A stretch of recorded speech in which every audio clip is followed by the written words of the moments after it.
선생님들 안녕하세요. 제가 오늘 짧은 영상을 조금 남길까 해요. 다른 아이들의 행동지도 그 강의를 하다가 이 내용은 우리 아이들을 사용하시는 선생님이 들으면 참 좋겠다라는 생각을 가지고 이 내용을 조금 더 설명을 해보려고 해요. 현재 우리 아이들을 많은 선생님들이 사용하고 계시죠. 그걸 사용하는 이유는 내가 하는 업무를 대행해 주는 것이 아니라 나를 성장시키는 도구로 잘 활용하시고, 더불어 부모님 상담할 때 어떻게 전문적으로 상담해야 할지 그 부분이 명확하니까 많이 사용하시는 것 같아요. 자, 이 요즘에 선생님들이 궁금한 사항들이 있어서 요거를 정말 아이의 문제로 봐야 할지, 어떤 부분을 상담으로 이끌어내야 할지 좀 어려움이 있으실 것 같아요. 예를 한번 볼게요. 만 2세 아이고요. 친구들과 놀이하기보다 어른들의 말을 사용하면서 친구하고 놀이에 끼지는 못하고 활동을 하다가 매번 울어버린대요. 그래서 울면서 이야기하고 색종이를 다 자르길래 이유를 물어보니까 친구들 못 사용하게 하려고요.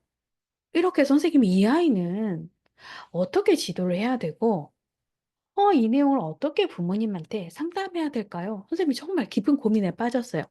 앞으로도 이러한 내용들을 여러 선생님들이 저희 그루체 채팅방에 남겨주거나 혹은 제가 대화 나누는 속에서 발견하게 되면 요 사례를 가지고 와서 좀 더 설명을 드리도록 할게요. 혹은 이 영상을 보면서 궁금한 거 그 댓글로 남겨주시면 제가 그거를 끌어와서 어떻게 이렇게 상담하세요, 이렇게 지도하세요를 안내해 드릴 거예요. 자, 여기에서 선생님들이 보실 때 얘는 뭐가 문제일까요? 생각을 한번 해보세요. 얘는요, 뭘 잘못했을까요? 뭘 혼내야 될까요? 정말 이 아이 문제가 뭘까요? 우리가 단순히 말을 잘하는 것 같은데 활동하다가 매번 우네? 이러면 선생님 얘는 왜 자기가 문제를 해결할 때 쉬운 방법을 선택하지?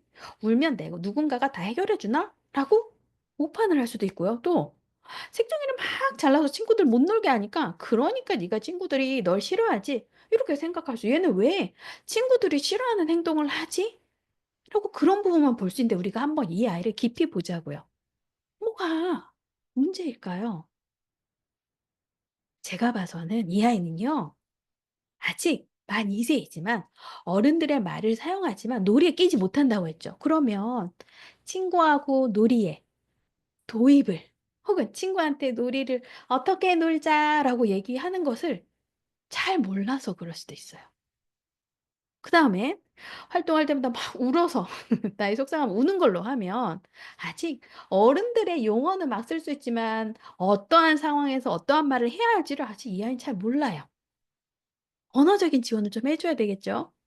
그다음에 색종이를 다 잘라서 이를 모르니까 친구 못 사용하게 하려고요. 자, 이건 얘가 어디서 이런 행동을 하지가 아니라 '이렇게 하면 내가 속상한 걸 친구들도 알아줄까?'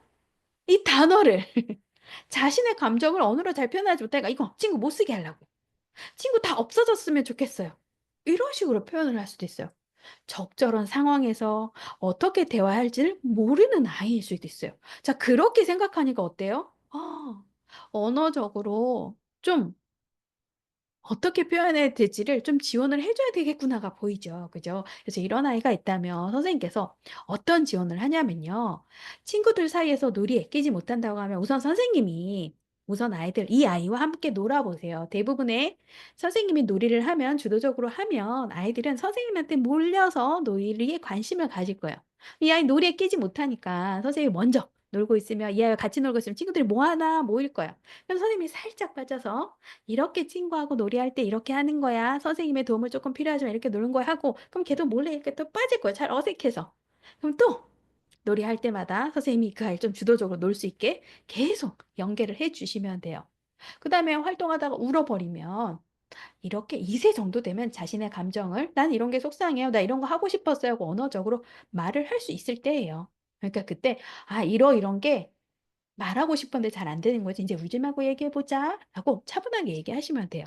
그리고 색종이 다 잘라서 하면 이렇게 하면 친구들이 "색종이를 놓을 수 없잖아. 네가 속상해하는 마음은 알겠는데 그때는 이렇게 말로 해 주는 건 어때?" 색종이 말고 정말 속상할 때는 선생님한테 가서 얘기한다든지. 혹은 색종이가 아니더라도 다른 방법을 한번 친구들한테 "나 이렇게 이렇게 속상해."라고 얘기를 해 보면 어떨까? 해서 전체적으로 보면 '이 아이 행동이 왜 이렇지? 왜 이렇게 친구들이 싫어하는 행동을 하지?'가 문제가 아니라 좀 언어적으로 아직까지는 미흡하기 때문인 것 같아요. 자, 그러면 선생님들이 우리 아이들을 잘 사용하고 계시죠? 그럼 거기에 의사소통 영역을 이렇게 체크를 할 거예요. 체크하시면 선생님의 연령에 지금 이 아이 연령 수준은 2 세이지만 1 세만큼 지금 이 수준이 이럴 거예요. 왜냐하면 2세는 말할 순서에 상대방을 바라보고 주고받고 생각과 느낌을 말을 할 수 있는데 아직까지 이런 걸 못하는 거예요. 적절하고 바른 말을 사용할 때도 있지만 정확하게 못하죠. 1세 수준이죠. 그럼 1세 수준 체크하고 이런 것들을 쭉 읽어 주시면서 부모님한테 "어머니 원래 2세 아이들은요.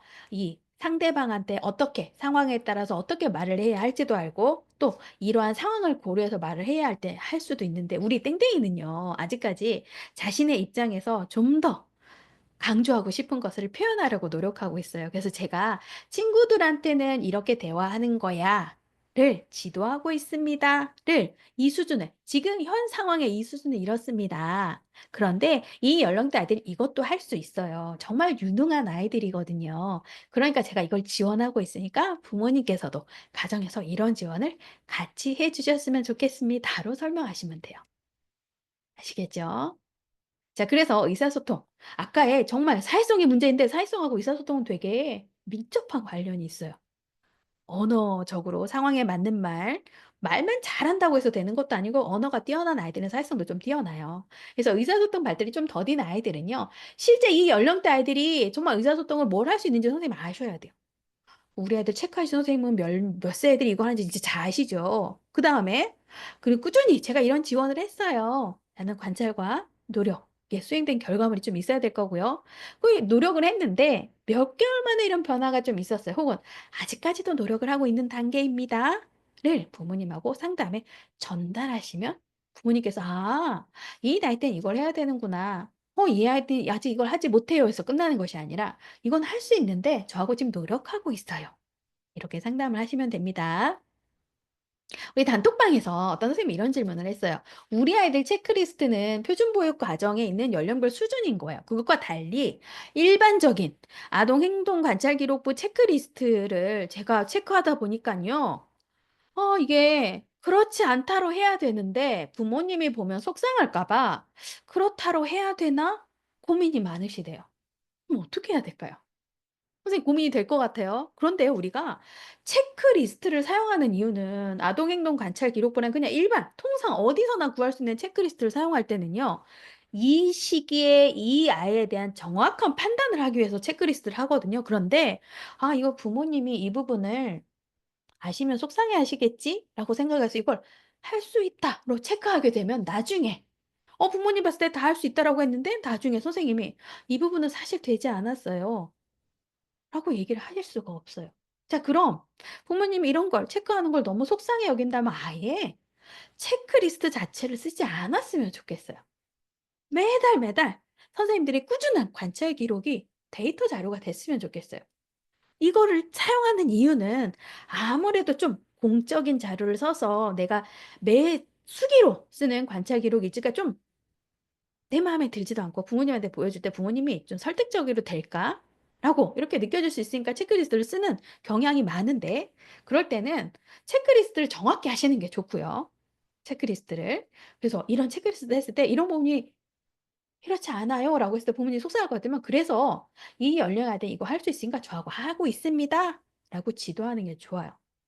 그래서 요런 체크리스트보다는 오히려 우리 아이들의 연령별 표준교육과정 범주에 있는 체크리스트. 체크리스트는 아니지만 이 수준별로 해낼 수 있는 것들을 하면 부모님이 훨씬 더 이해가 혹은 상담하는데 좋을 것 같아요. 아시겠죠? 제가 요거를 오늘 다른 외부 강의 아주 많은 이제 지방에 있는 많은 선생님들하고 아이들의 행동, 지도에 대해서 이야기하다가 '아 이 부분은 우리 아이들을 사용하는 선생님이 들으면 참 좋겠다.'라는 생각이 들어서 이렇게 짧게 녹화를 마쳐 봤습니다. 그 외에 다양한 사례들이 있으면 언제든지 질문을 주세요. '아 이럴 땐 아이 뭘 지도해야 될까요? 이럴 땐 어떻게 하면 좋을까요?' 이런 사례들을 제가 우리 아이들을 사용해서 상담을 이끈다든지 혹은 선생님이 어떤 식으로 지원을 해야 된다든지 저 근거 자료를 토대로 설명을 드리도록 하겠습니다.